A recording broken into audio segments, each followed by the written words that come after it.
Cuba, não? É pedagogo, psicólogo na graduação, um pouco do seu currículo, trabalhou muito, é um cientista de pesquisa social, de investigação, a nível social, ganhou prêmios em Cuba pela sua produção acadêmica e científica, e também iniciou seu doutorado em psicologia, não? E hoje, então, você vai trabalhar o tema com nós, uma charla, um tema sobre a violência social, acá com nós, e seus reflexos na educação.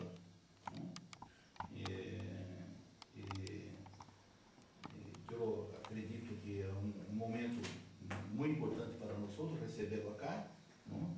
É nosso amigo, colega, exerce a profissão já, trabalha já como também em atendimento aos seus pacientes na Argentina, e isso, o tema que você, a sugerência que você tem também tem a ver com um livro que estou fazendo o lançamento, que é a violência na educação, a alienação das mentes. Então, esse é um tratado, um pequeno pensamento que eu tenho sobre os prejuízos que a educação na pedagogia, na metodologia, e acaba criando na mente, na aprendizagem, no desenvolvimento de criatividade, na autonomia, claro. Então, é muito importante então sua venida cá. Nós agradecemos a sua venida a Brasília, ao nosso instituto. Estamos acá, dois alunos, psicoanalistas acá, para então começar essa charla sobre esse tema de relevância hoje em nosso país, acá, Santa Maria, em todo o país, da violência social, né, que vivemos hoje, a causa, a origem, e o reflexo disso em sala de aula, na educação como um todo. Bueno, então, tenho a palavra, graças pela presença. Aquí podemos hacer ahora, nosotros podemos hacer dos cosas. Una, que yo hable sobre la violencia y la educación y todo eso. Y otra cosa es hacer algo interactivo que me parece que es más productivo. Que ustedes hagan todas las preguntas que se les ocurran sobre la violencia escolar, la violencia social, cómo se puede enfrentar eso, porque hoy día el mundo es muy violento, ¿no? ¿Qué tipos de violencia existen? ¿Cuál sería el enfoque para combatir la violencia o para erradicarla?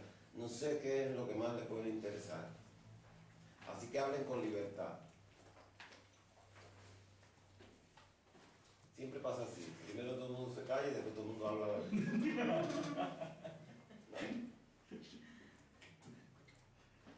¿Qué deben saber primero? ¿Es lo mismo agresividad que violencia? ¿O no? No se sientan cohibidos porque yo soy la persona de más bajo perfil que puedan conocer.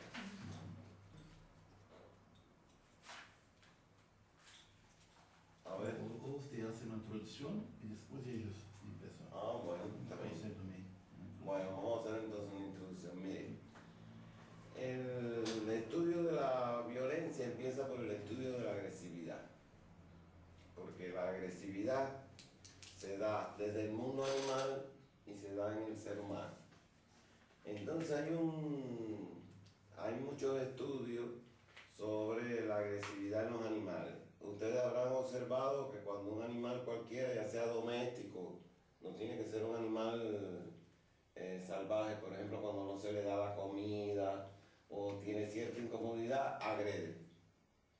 El que ha tenido un perrito o cualquier otro animal se da cuenta de eso, que hasta los animales cuando son maltratados tienen una reacción agresiva. Ahora, se hace una distinción entre lo que es la agresividad y la violencia. En eso hay muchas opiniones contradictorias, como todas las cosas de las ciencias humanas, contradicciones entre los diferentes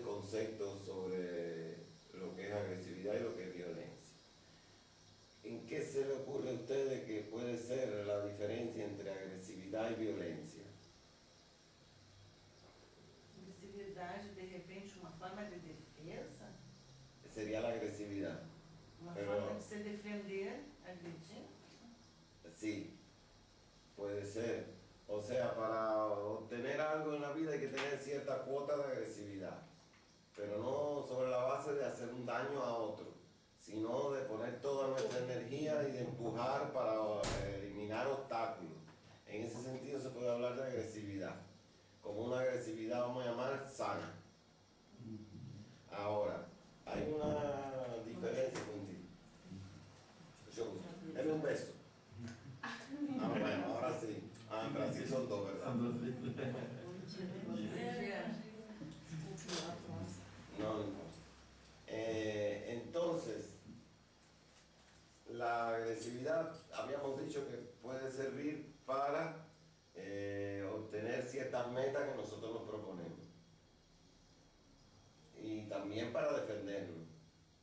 Ahora, o sea, el acto mismo puede ser un acto agresivo y puede ser violento. Pero hay una diferencia importante, que es que la persona agresiva, esa agresividad se va a relacionar más con la impulsividad. Mientras que la persona violenta es una persona que ejerce un daño sobre otro o un dominio sobre otra persona, pero siempre lo tiende a justificar. Por ejemplo, la agresividad del hombre hacia la mujer, vamos a suponer.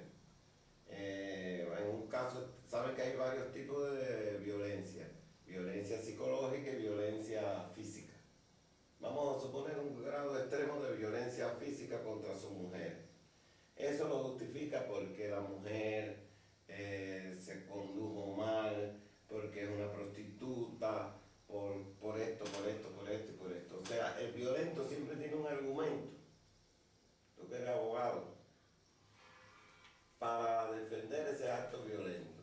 Mientras que la persona que puede tener cierto índice de agresividad se tiende más a disculpar porque está más ligado a la impulsividad y a no encontrar las herramientas para enfrentar ciertas cosas de la vida y para obtener ciertas demandas. ¿Se entenderá?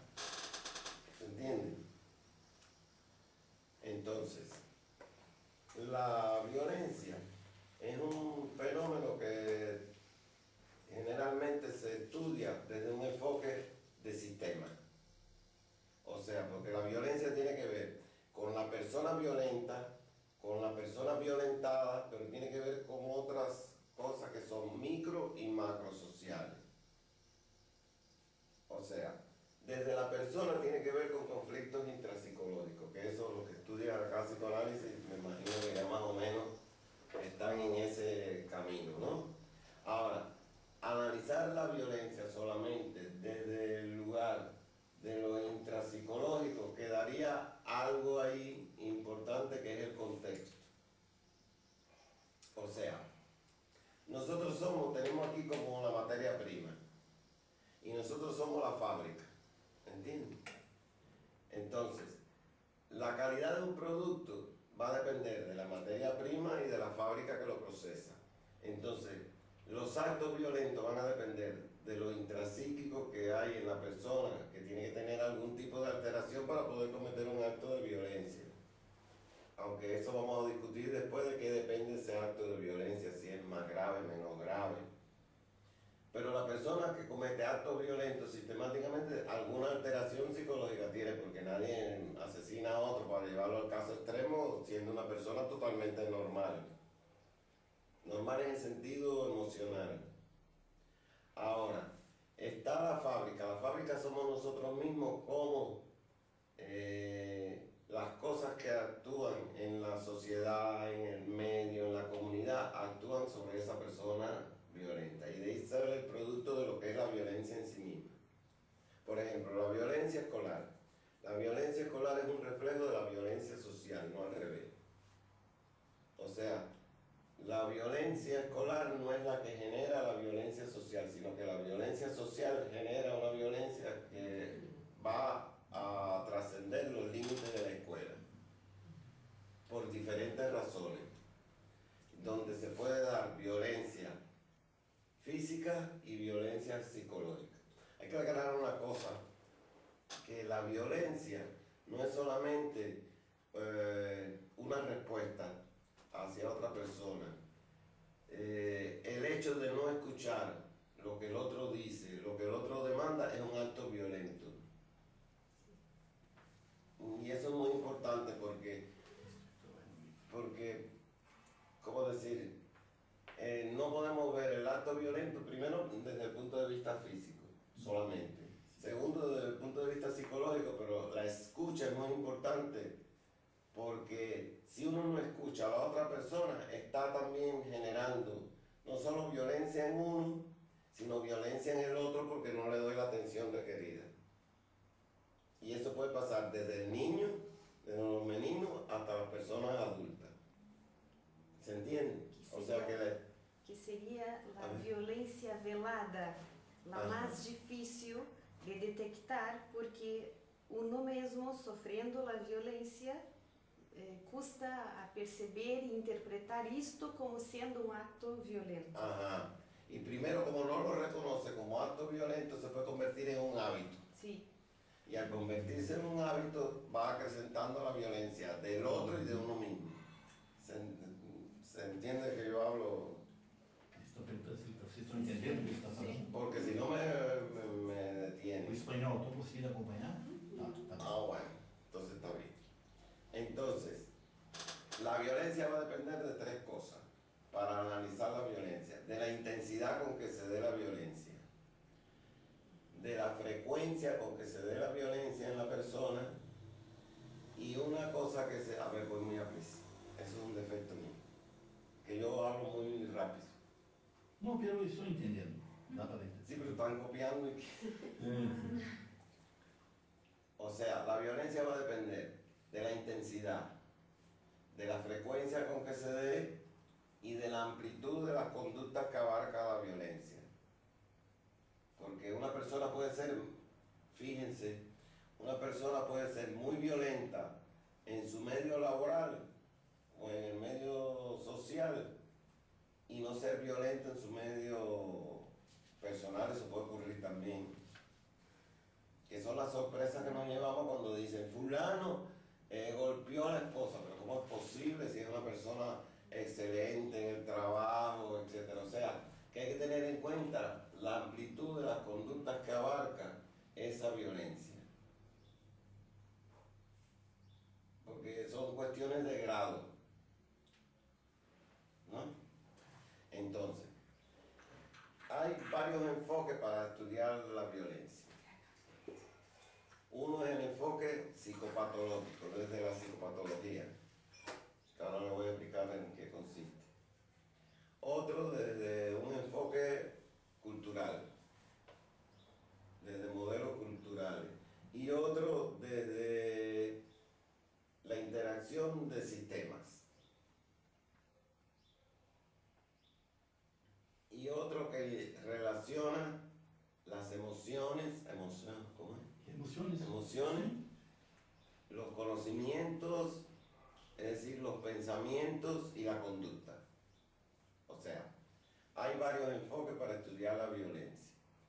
Uno, que son los enfoques psicopatológicos. Otro, que son los modelos de interacción sistémico. Otro, los modelos culturales, y otro, los que tienen en cuenta emociones y pensamientos. En definitiva, ninguno son excluyentes estos enfoques, porque se pueden interrelacionar entre sí. Entonces, los enfoques psicopatológicos lo que tienen muy presente es qué características de personalidad desde el punto de vista patológico tiene una persona que lo lleva a ser violento.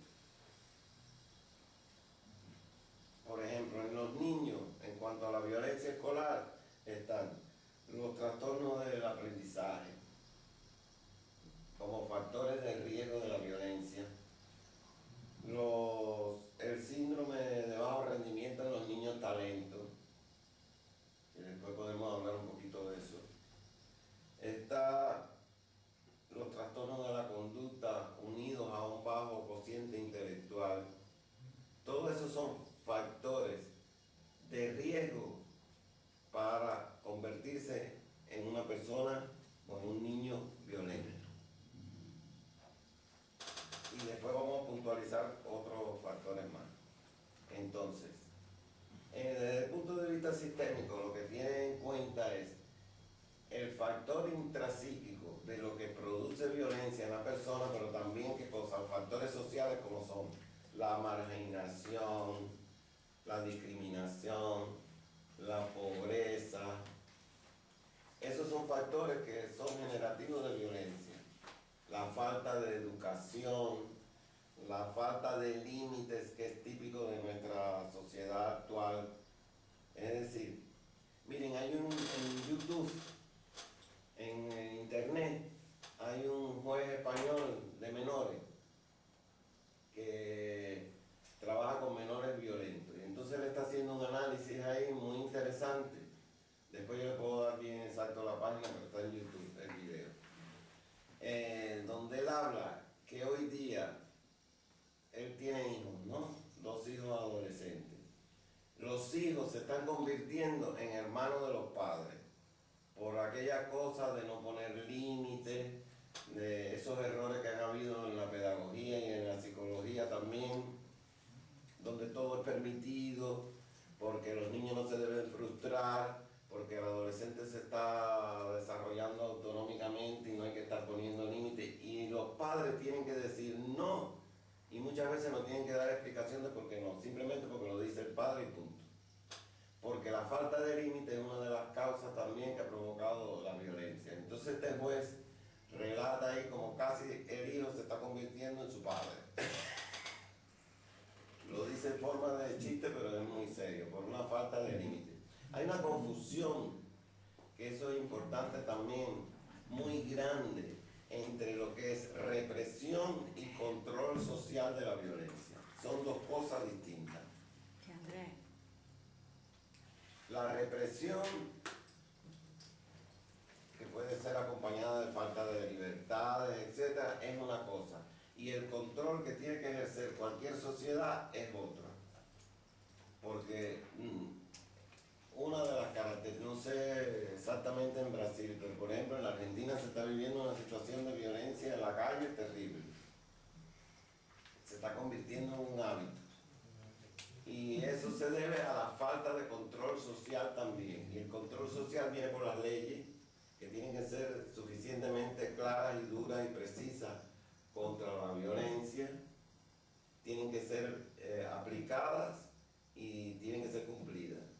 Porque una ley que no se cumple es generador también de violencia, porque entonces el individuo empieza a actuar como quiere o como desea, y nosotros no podemos actuar como queramos o como deseamos siempre.